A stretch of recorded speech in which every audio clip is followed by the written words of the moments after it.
अरे अब कुछ मत पूछ विमला, लाख जतन करने के बाद भी महीने के आखिर तक हाथों में चमन्नी भी नहीं बच पाती। कभी अपने लिए कोई छोटी सी भी चीज लेनी हो तो 10 बार सोचना पड़ता है। तू सही कहती है, आमदनी तो बढ़ती नहीं, लेकिन दूसरी तरफ महंगाई दिन ब दिन बढ़ती ही जा रही है। राशन वाले का बिल, दूध वाले का उधार। अरे तुम औरतें बस इसी तरह जिंदगी भर रोती रहोगी। खुद के पैरों पे खड़े होने की सोचो, तब तुम्हें पैसों के लिए किसी का मुंह नहीं देखना पड़ेगा। अरे तू इतनी बड़ी बड़ी बातें कर रही है, तू ही बता दे हम क्या करें। हम औरतें चाहे तो कोई छोटा मोटा व्यापार कर सकती हैं, जैसे कि साड़ी बेचने का। सुधा की बातें सुन सब औरतें हंस पड़ती हैं। ना भाई ना, मेरे पति को ये सब पसंद नहीं है, वो तो मुझे मार डालेंगे। दूसरी औरतें भी विमला की बात से सहमति जताती है और साड़ी का व्यापार करने से मना कर देती हैं। अगले दिन सुधा अपनी सास से ये बात कहती है।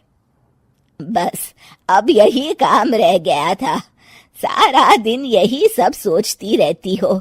अरे बढ़िया आई साड़ी बेचने वाली। तभी वहां सुधा का पति विवेक आता है। अपनी माँ की बात काटते हुए कहता है, अरे माँ, सुधा ठीक ही तो कह रही है। अगर ये साड़ियों का व्यापार करना चाहती है तो इसमें क्या गलत है। मुझे तो सुधा की बात पसंद आई। अरे मजाक है क्या व्यापार करना? अच्छे अच्छों की खटिया खड़ी हो जाती है।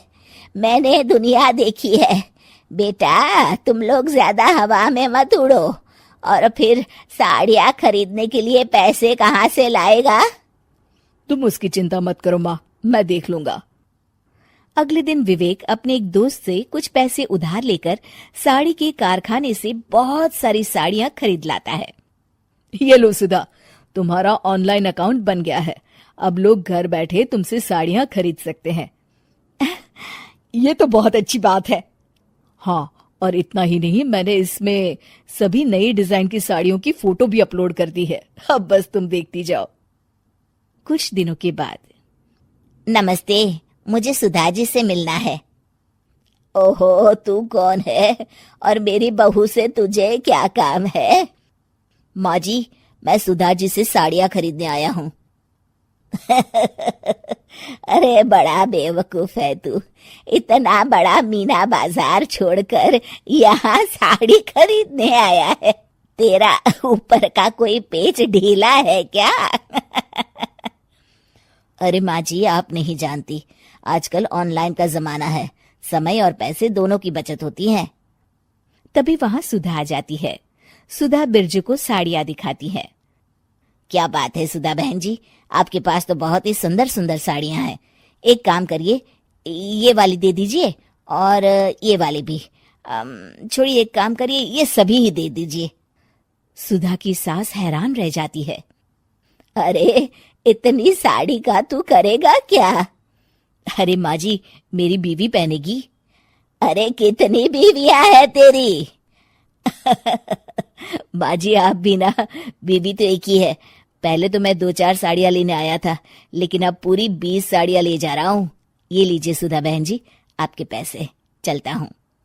धीरे धीरे सुधा के द्वारा घर में खोली गई छोटी सी दुकान चल पड़ती है और देखते ही देखते सुधा के घर ग्राहकों की लाइन लग जाती है।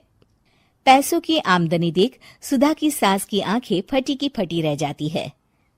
जा बहू, अब तू थोड़ा आराम कर ले, इन लोगों को मैं साड़ियाँ दिखा देती हूँ। माँ जी आप? अरे हाँ हाँ, अब जा भी। इस तरह सुधा की सास भी उसके कारोबार में हाथ बटाने लगती है। देखो सुधा, तुम्हारा व्यापार तो चल पड़ा। पिछले कुछ महीनों में इतनी कमाई हुई है कि तुम्हें यकीन नहीं होगा। सच? हाँ, और तुम्हें पता है माँ, दोस्त से लिया हुआ उधार भी चुकता करके अच्छे खासे पैसों की बचत भी हो गई है। सुधा की सास अपनी बहू और बेटी की कामयाबी पर बड़ा खुश होती है। बहू की तरक्की देख के मैं बहुत खुश हूँ बेटा। तूने साबित कर दिया कि अगर पति का सपोर्ट मिले तो पत्नी कुछ भी कर सकती है। जी माँ जी, आपने बिल्कुल सही कहा। Please like and subscribe Animated Lore.